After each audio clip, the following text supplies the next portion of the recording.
τα φυτά που φυτεύουμε με τον παππού και τον πατέρα μου και εγώ στον Άγιο Θεόδωρο. Η Εκκλησία Άγιου Θεοδόρου. Πάρ' την εκκλησία να τη δουν. Μετά.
Εδώ είναι η καμπάνα.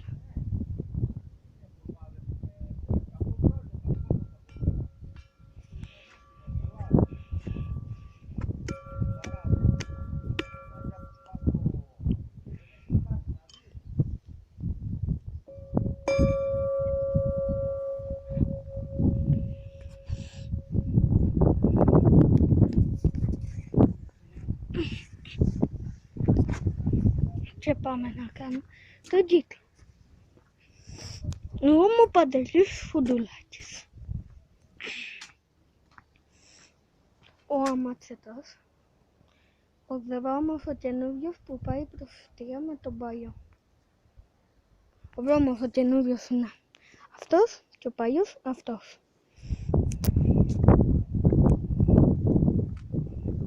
Τα μάτια του παππού μου. Και αυτά.